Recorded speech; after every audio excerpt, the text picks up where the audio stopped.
All right, OATK12 campers, here we go. We are moving on to Google Draw 2.0.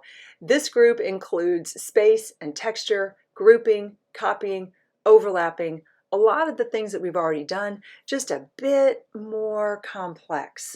So let's dive right in and get started. Here we go. This first project is based on Reggie Laurent's art, and I'm going to share information with you about his life and his work, and then we'll get started. So I share this with my students, and this is a little bit of a bio page on who is Reggie Laurent. He's a self-taught artist from Chicago. He now lives in Georgia. He is considered to be an abstract artist because his compositions do not focus on realistic scenes. Instead, his canvases are filled with shapes and colors and texture. There's movement. All of his work just flows together beautifully, and it is extremely popular. So that is the background information that I begin with. There are 5 steps, really. The 6th one is just to download it to Canvas. So those steps include opening Google Docs, using the shape tool. I usually give them a range of shapes, 7 to 9, fill them in with different colors, add texture inside, use of the transparency tool, add a background, and they're good to go. I haven't spoken much about rubrics yet during this presentation, and I do use rubrics. They are point-based. Few points, 4 points, 5 points. It's really based on just following the directions for the most part. So this is one of my examples that I share with students, and then I go through and we actually create one together. So let's do that. Here we go. All right, so let's get started on creating our own. And I usually begin this by showing my students my artwork. And we talk about shapes that they might recognize or things look like, or we talk about texture, we talk about the different lines. We even talk a bit about transparency, and we talk about how do we do that. And so this is really, in a way, putting everything together that you've learned from Google Draw 1.0. So what we want to do is come on over here and let's open up a new Google Draw. You can take any shapes you want. So experiment, take a circle. Remember, put your finger on the shift key and then you'll get a good size circle. What color do you want that? Hey, it's totally up to you. I'm going to go with red, and I'm going to get rid of the border, and I'm going to do another red on top of that. So you remember how we do this? Command C, Command V. And I'm going to bring this in a little bit. I am now going to make this transparent. So you go to your paint bucket, go to custom, and play around with this. I'm going to put this as a sliding scale, and I'm going to go about like that. Let's see. Oh, that looks nice. Look at that. Okay, so we can do other things too. Let's come over here because a lot of Reggie Laurent shapes are very abstract, right? We don't know what they are. So pick the curve tool. I'm going to go here, and I'm kind of thinking in my head, strangely enough, about a river. And I tell students, sometimes you might have an idea that you're thinking about as well. There we go. Going to get rid of that line. I'm going to make this a dark blue. Okay. Now I can copy the same shape. So if you come over here and I do a Command C and a Command V, but I'm going to make this smaller so that it can fit on top of the other one. So that is just experimenting with some of these lines that you have, pulling things, making things narrower, coming in. Then I'm going to put this over here, and I'm going to do that. And I can bring this in a little bit. So you can really, or you can just redraw a new shape. That's not a big deal. Okay, what are we going to do with this one? I'm going to go to the paint bucket. And I am going to come over here, and I'm going to come up here, and I'm going to make this transparent also. Nice. Now, for some reason, it picked up both shapes. So let me come over to this one back here. And I'm going to move this one. Come back over here to there. There we go. That's what I wanted. Okay, so here's some other things. Try this. Take the scribble tool. This is how I made my road. So if you look at this, I made some paths and roads. So you're going to come over here, and we're going to go to the scribble tool. And I'm going to come over here, and I'm going to follow around this top of this red circle. And I'm going to go around kind of like that. And then I'm going to come over here, and I'm going to finish this, and I'm going to go back off like that. All right, so let's take this shape. So I'm gonna come over here, start with this one. Go to your border weight. What do you want to do with it? Go up here, I can go way up high, I'll go to there. Okay, come to my other one, same thing. Come over here, what did you do? Go to that one. What color do you want it? If mine's gonna be a road, I'm gonna go with yellow. Okay, then I'm gonna do the same over here. I'm gonna go with yellow. Okay, then how do you make the dashed line on top? Go to your scribble tool and draw on top of this. So we're gonna go like this, and we're gonna go like that. And what am I gonna do with this? I'm gonna make it a dash. I'm gonna make it a little bit bigger. How does it look a little bit bigger? So this is really where you can experiment, and students love to figure this out. I'm not even worried that much if I'm going slightly outside of my shape, because I can always go back to my shape and I can expand it to fill. Okay, so that's kind of a fun way to start to move things around a little bit. If you do something you don't like, just go back to where you were. Okay, so that is something that I do like to include on this project. I think it's part of what makes Reggie Laurent's work, this look more like his work. What are some other things? I drew on top of shapes, right? So I came over here and I could take the circle tool, watch this, and I can go grab my circle and I can go here and I'm going to make that white. Now, do I need to draw every single one? No, I do not. Command C, Command V, paste it down. So what is this showing students? Well, this is showing students that they can use these tools, they can create abstract art, and because we were virtual, this was a pretty great solution to not having construction paper, scissors, and glue at home. Could you do the same thing with construction paper, scissors, and glue? Absolutely, right? So that's kind of a fun thing to do there. I also use the circle tool, the scribble tool, to practice drawing a spiral. So I'm drawing this right on top of that orange shape. I'm going to go back like that. What am I going to do with that? Well, I'm going to go up in point size a little bit, and I'm going to make this, maybe I make it purple. Okay, so there's just a lot of experimenting that you can do with this.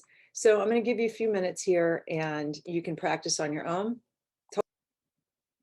All right, so here's mine after playing around a little bit, and I wanted to show you the last step. So the last step is to draw a background behind it.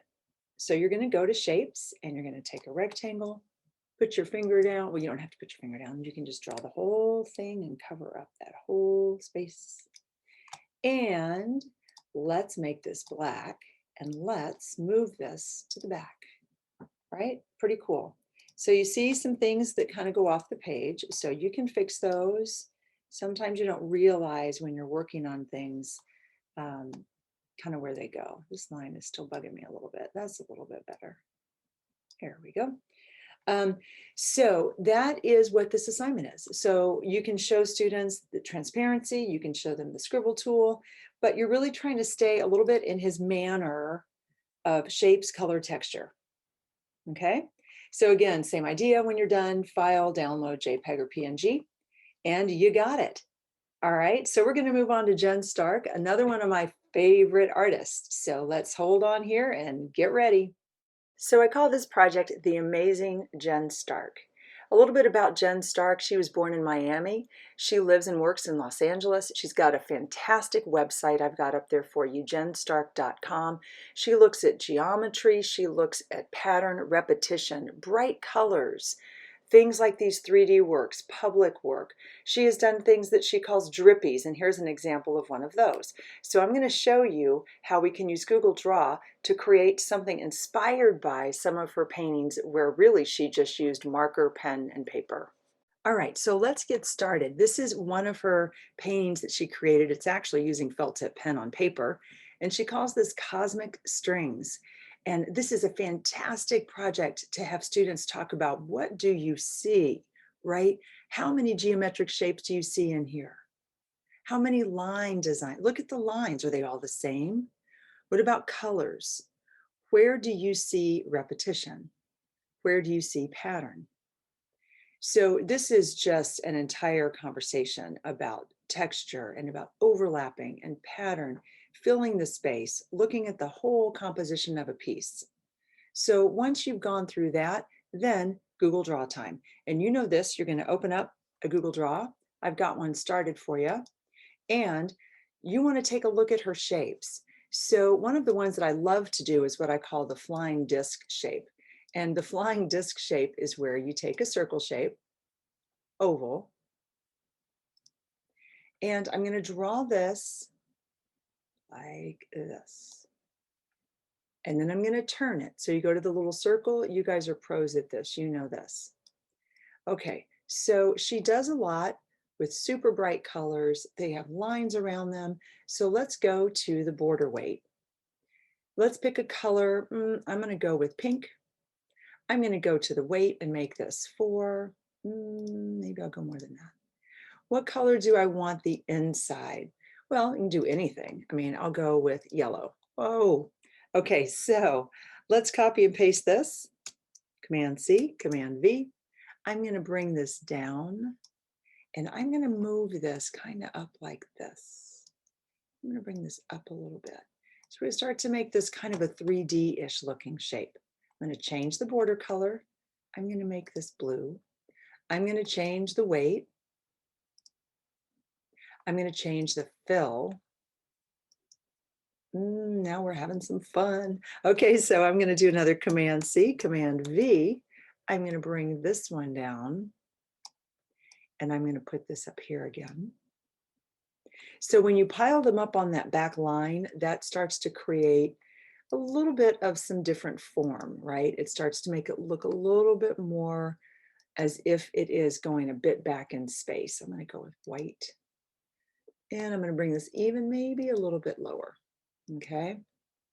So remember about grouping, and this becomes really important with this project because you get a lot of things kind of all over the place. So I'm going to grab all of this, and I'm going to go to arrange, and I'm going to go to group. Okay, now it travels as one piece. But also I tell students we can do a little time saving here. If you create a shape that you love, copy it, paste it, and let's move it down here. I am going to spin it this way. I'm going to bring this down a little bit, and I'm going to ungroup it and change the colors so that they don't have to recreate everything from the beginning, right? So you can go to some of these, and I'm going to make that background orange. I will make, so just really, this is just completely open to anything that you want to do. There's, you can keep things similar. I just let kids go. Okay.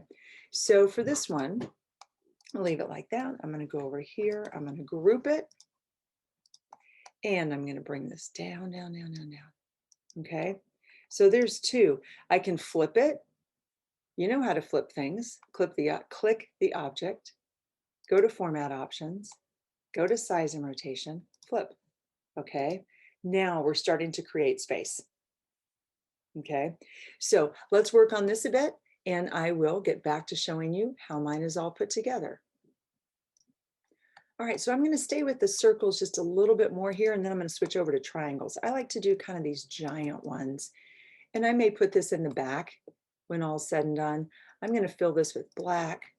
I'm going to give it a border like purple. I'm going to make that go up to about 16. Okay, I'm going to go ahead and I'm just going to move this over a little bit. Okay, so now I'm going to do another one. And I'm going to bring this inside. So this is a lot of building on what we've already done, right? And that's one of the things that I love so much about once you get kids going with Google Draw, they can just cruise.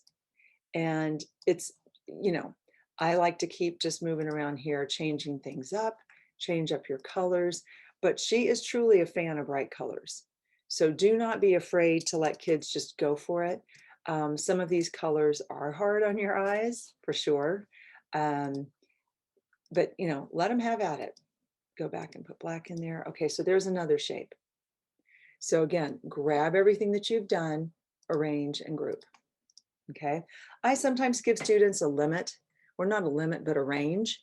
I will say at least 7 main shapes and at least 4 others, or you could be very specific. You know, you could get into, I want to see circles, I want to see X number of triangles, I want to see X number of pointed star shapes, I want to see an X number of curved lines, whatever. Okay, so I've done enough with circles. I'm going to do the same, similar ideas here. Let's take some triangles. I'm going to draw one, and I'm going to change this. So what I like about a lot of these Google Draw projects is the freedom that students can have, knowing that there's not a specific, you know, they have to all look the same, right? Let's just let them be for a bit here. I'm going to do another one. Bring this one up here. I like to do a whole bunch of the one shape at a time. Then you can copy them. I'm going to take all these. I'm going to copy, paste. I'm going to move them over here.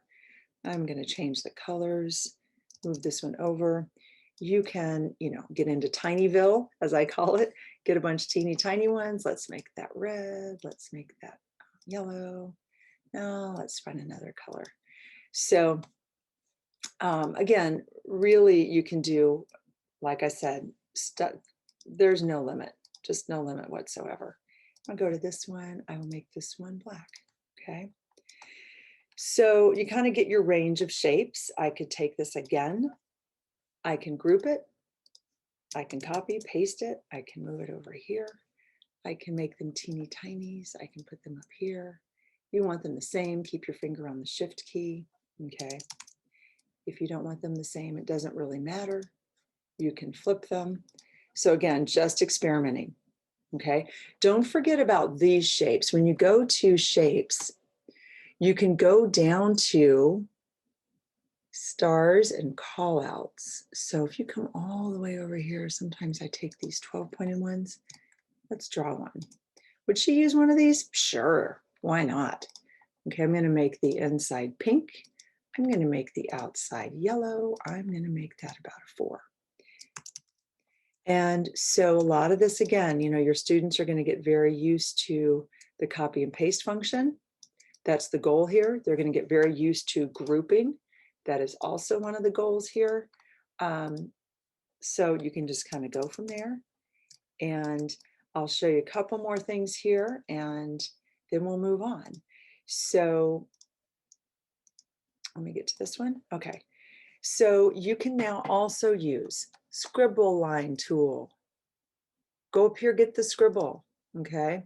What do I do with this? Well, I go like this. And I make a bunch of little scribble lines, just short, down and up, down and up, down and up.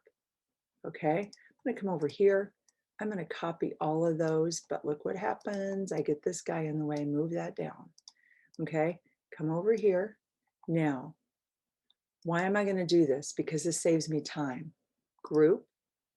I'm going to come up here. 12. Maybe that's a little too high. 8. Okay. Command C, Command V. Now you can do all sorts of things. Command C, Command V with these. Oops. Let me grab one. Any of them. They all kind of clump together, right? Move this down. Move this over. Now I want this to be smaller. So because she does so much of pen work, what I was trying to do here was sort of emulate a lot of different pen marks. Okay, let's move this here. Okay, let's move this here. Now, you can definitely, I got to group this one. You can have kids, again, do as many different shapes as you want to include. Okay, I'm going to move this in front. They can get into transparency, sure. They can get into the other things that we've done. But let me just quickly show you here about adding a black already pre-made background. Okay. In order to get a lot of the sort of style like hers, what I like to do is when I get a good design completed, and I wouldn't necessarily call this good, I would just call it complete for now, because I love to go back and add more. Go to insert image, we're gonna search the web. And what you're gonna look for is black line patterns, PNG. Let's see what comes up. Nice, right? So you can click these and see what they are. Are they really PNG or do they have a background on them? So I'm going to insert this and see. Oh, this is a great one. So what do I want to do? Arrange, order, send to back. Okay. Now we're starting to get some cool things back there. Let me find another one. Come back over here. I'm going to search for black line spirals, PNG. Okay, now you're going to get some of these. This one I use a whole lot. I love it. It's this right here. And I'm going to click insert. If they are not PNGs, this one is not. What I can do is arrange, order, send to back. Okay, so you can also have conversations with students about what is too much. Okay, but again, when you look at her work, I don't think you can do too much. Okay, so super fun. This is a super light, easy, bright colors, wild thinking, really out there. When you're all done, you know the drill. File, download, PNG, or JPEG. All right, moving on, folks. This is our advanced section. This is mosaics. This is collages. This is cubism. Hold on to your hats. Grab something frosty to drink by the poolside. Take a quick dip, and here we go. All right, mosaics. I base this on 6th grade art, ancient civilizations. Mosaics, I know, have gone round and round the internet, and I'm not the first person to create this, but these are based on, like I said, ancient Sumeria, Babylon, Egypt, Greece, Rome. We talk about why they're on the walls and why they're on the floors. We talk about famous rulers, kings, queens, goddesses, why this was important for them to show the animals in their environment. So speaking of animals, I call this project the I Am Mosaics, and students brainstorm different characteristics about themselves. I am quiet. I am loud. I am fast. I am fierce. I am strong. I am flexible. I am small. I can jump. I can fly. I can soar. I'm cunning. I'm quiet. I'm independent. All those kinds of things. And then we research animals that fit those characteristics. All right, this is about patience, calm, using the polyline tool. After we've discussed mosaics and the grouting the space between them, okay? So students need to include their I am statement when it's all done. So here's what you do. To begin with, you find an animal photograph that relates to the I am statement. I tell students, I'm tall, I've always been tall, I'm tall, I'm tall, I'm tall. So what animal represents that? Boom, giraffe. So you find a picture by searching, just like I did here, search the web, and there's my picture, okay? So this picture we're gonna be drawing on top of, and then we'll remove it when it's all done, okay? So I'm gonna move this to the back already because I've started one for you. So I also tell students go to view, zoom, 200%. This is key to being able to see what you're doing. Okay, so I'm going to be using the polyline tool only. Where is that? Under the line section. This is why I do this project later on in learning Google Draw. It's very difficult to start with this because there's so many quick things kids know how to do now. So I'm over here on the our right side, the giraffe's left side. Okay. And you're going to, after you make your shape, you're going to go to your color choices. Now mine are saved in here because I've already played around with making them. But let's say, for example, you haven't. You're in the paint bucket, you go to any one of these colors that's close. That's kind of close. Remove the border. Okay. If it doesn't quite fit what you're looking for, go back to the paint bucket and you can go to a custom color. Click the plus sign, you know this too, and see if you can get one that's a little bit closer to what you're looking for. Okay, so again, the polyline tool is just a click, a click, a click, a click, whatever you want to do, boom. Okay, Super easy. So I'm going to come over here, keep clicking away. Okay, that's how you do it. Students want to know about eyes. What do you do for the eyes? They're not perfect circles, I tell them. I tell them to draw them using the polyline tool. Same with the nose. Look at this nose shape down here. I'm going to go like that. What color is it? It is pretty much black. Okay, so you work your way around your whole animal. This takes a while. This is not something that get done in one day. This is where you really have to talk about careful, slow, methodical work. Okay, when they are all finished or as they're going, they can check their progress very easily. Click this. Let me get rid of this. We don't need that on there. I'm going to click the photo and I am going to remove it for a moment. And that's what I have. Then you bring the photo back in by going to the undo. Okay. When it's all finished, what they would do is remove the photo, use the shape tool to draw a background. We're going to go zip, zip, zip, zip, zip. Let's pretend in our mind this is all done. Get rid of the border, move this to the back, and find a color that works. And this is where I show students your background really cannot be black if you have a lot of black on the edges or even for the eyes of your animal, because look what happens. You lose them. So I tell them sometimes the color that might work is a gray. Sometimes the color might work as one you least expect, right? So that's how they do that. When they are finished, they also take the text box and type their I am statement. Then we talk about where should that go? What should the font be? Okay, so you can change the font very easily. Come up here, find a font that you like. There's a lot that I've been using lately, so a lot of them just pop up. One of my favorites has been this throughout the entire school year. Okay, bring this over. Where does it make sense to have it? At the top or at the bottom? What color should it be? And then you know the drill, file, JPEG or PNG, and you're good to go. All right, cubism. Yes, it can be done using Google Draw. This project, I don't even know how it started in my head, but I will tell you, I was looking at Picasso's Weeping Women and other images and I thought, I bet it could. So I'm going to show you how to create one of these. You can put it together in a grouping. You can do it just on its own. This is definitely a project that is extremely advanced, in my opinion. I had marginal luck with my 5th graders, and I had much better luck with my 6th graders. So the problem is students need to be familiar enough with how to set up a basic face shape, where the eyes go, where the nose goes, where a mouth goes.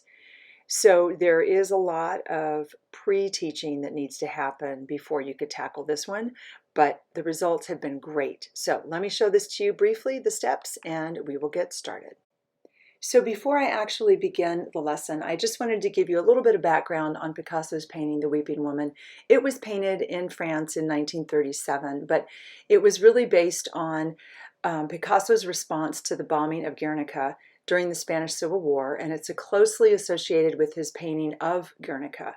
He found this whole image of the weeping woman to be quite intriguing to him because he said so many of the men had been killed and all he saw were women weeping in the streets of Guernica. So that is a little bit of background. You can find plenty more about it. And for me, the main reason that I chose this symbol of the weeping woman had to do a lot with what was going on with COVID. And, you know, we've had a quite emotional year, to say the least. And this image represents so much to me that I thought this would be a perfect choice for what I wanted to do with self-portraits. All right, so I wanted to show you how you can create a cubist self-portrait. To get from here, you need to actually start with here.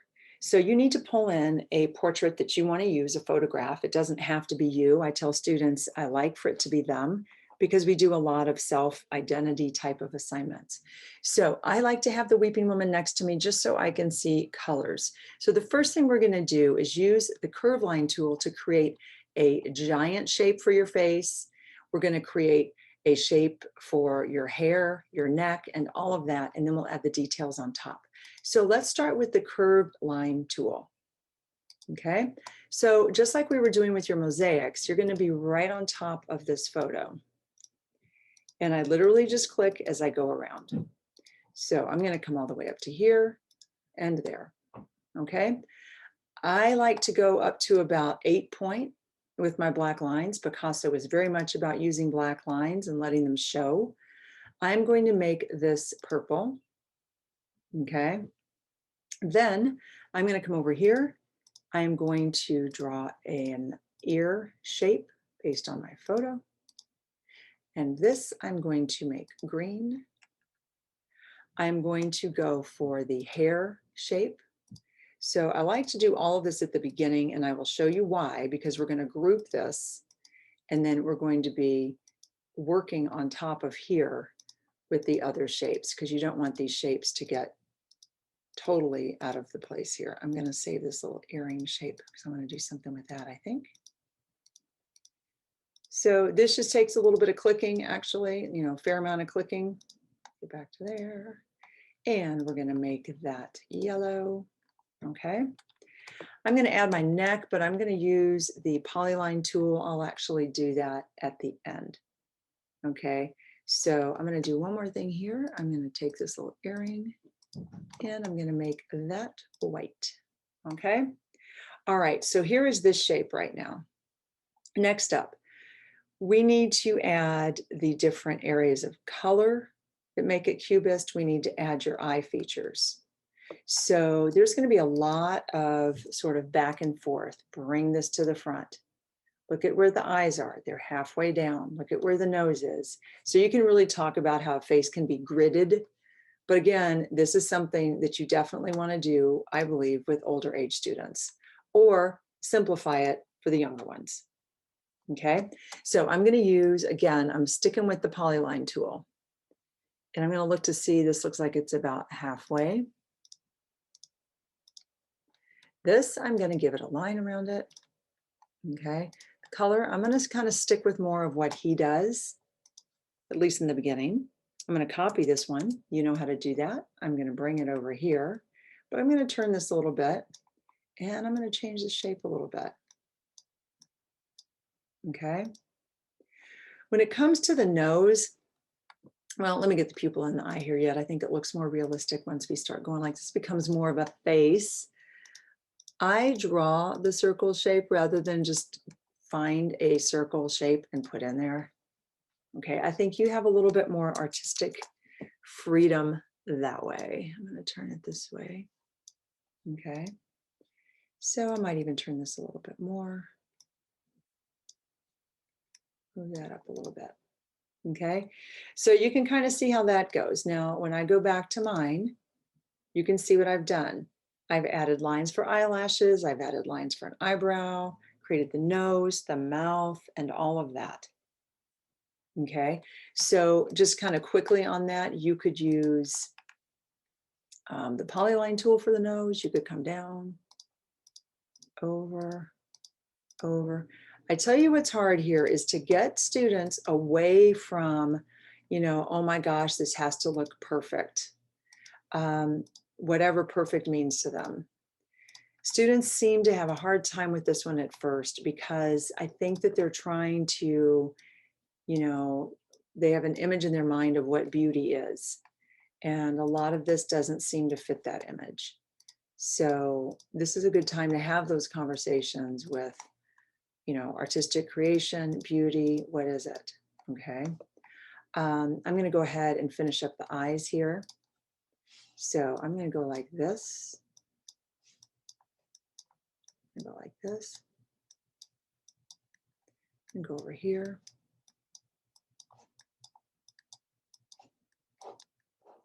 Now you can make an eyebrow like this, or you can take the polyline shape or the curved line shape, kind of depends on what mood you're going for. And I'm going to fill that black. Okay.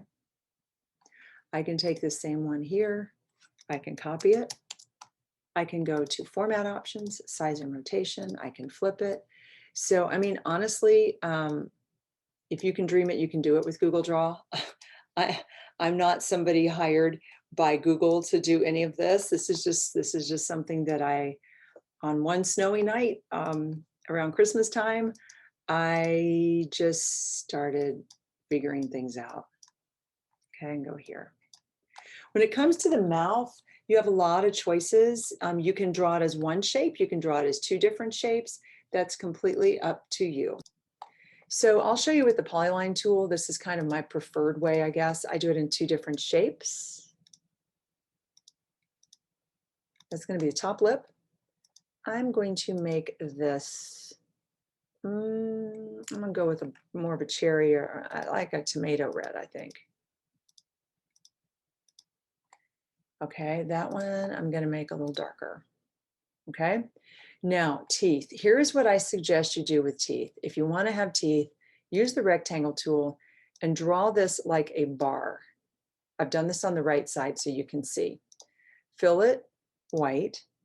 Then you can use the line tool and you can go from here, bring this in and bring this up. Well, I haven't done a whole lot with the line tool with you. It's not necessarily my favorite tool to use. I don't dislike it. I just find it a little sometimes touchy. Okay, so there are my teeth. Gotta move this over a little bit. My dentist might not think teeth that far apart look very good. Okay, so there are my teeth. What am I gonna do? I'm going to select all of this, highlight over it, arrange, group. Now it's gonna travel as a group. I can come over here. I'm gonna size this down a little bit. Bring this in a little bit. Okay, now I want the mouth on top of the teeth. Order, I should say the lips on top of the teeth. Arrange, order, bring to front. Okay, so now what can I do? Well, I can still add some of these sort of color panes.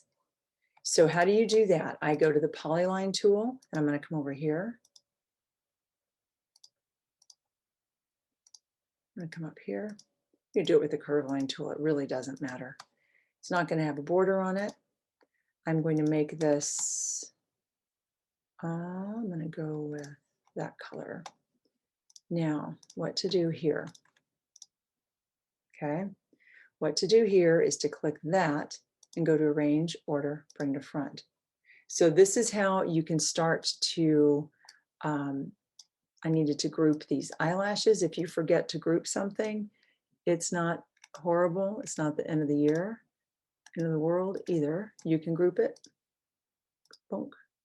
Now this, I'm going to bring this down. This, I'm going to bring this to the front.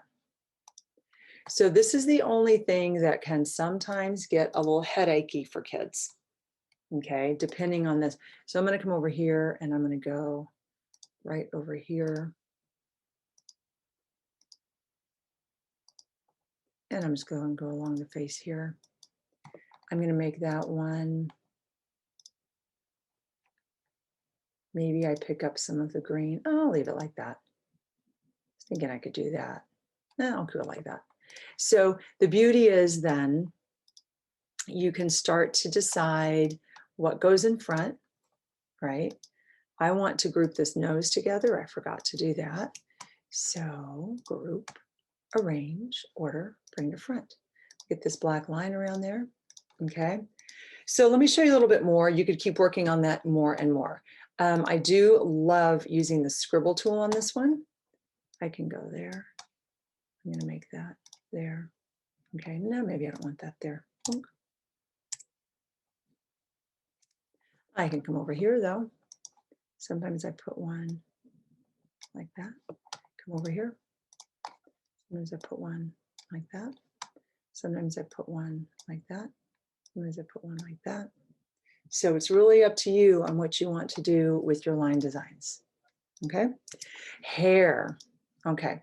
Scribble, scribble, scribble down. And let's go to there. And let's make this red. Scribble down. Now I'm going to come under here and I'm going to make this purple.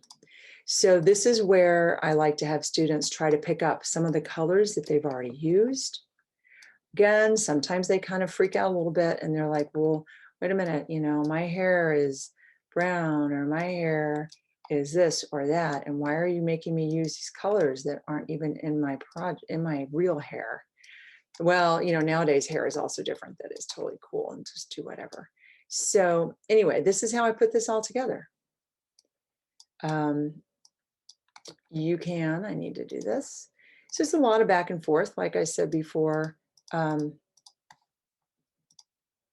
But honestly, the kids do have a good time with that. Last step, let's pretend this is all done and lovely. I need to add my neck. So I'm going to go to Polyline and I'm going to go here, here, here, here, here. I'm just going to go under here a little bit. I am going to make that. I'm going to pick up some of this orangey color. Okay. I'm going to send it to the back. But what else I'm going to do at this point is I am going to get my photo out of the way, because now I have enough with me that I can figure out what to do. So really, that's kind of how this one rolls. I'm going to come down here.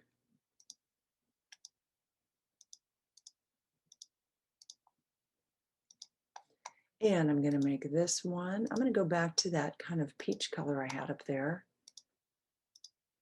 And I'm going to come over here. And I'm going to get this black. And I'm going to come over here and get that line black. Okay. Now, when you're all done, what do? Take this whole thing, cursor over the whole thing, group it. Then you're going to download it. You can download it as a PNG or a JPEG. Again, a PNG is perfect because then you won't have a background. Then you can play around with collaging and adding your own background to it. So what do I mean by collaging and adding my own background to it? Well, what I mean is, let me just move this out of the way. What I mean is you can now go on and you can insert this photo or your artwork on top of a collaged image background. All right, so here's what I like to do once we're all done. I'm going to make a copy of this. It's going to open up a new drawing completely. Okay. And you might want to give yourself a title so you don't get yourself lost in the land of saving things. Cubist Portrait 2. Okay. So I'm going to get rid of this, get rid of that photo. Okay. Everything is grouped. You know how you check it? Highlight everything, go to arrange. Group is gray, so that means it is all grouped. Okay. So I'm going to click this. I'm going to make this a tiny bit smaller, so I have a little bit more room, move it down a little bit more on the page. Let's add a background. This is the greatest part. This makes everything come alive. I'm going to search the web.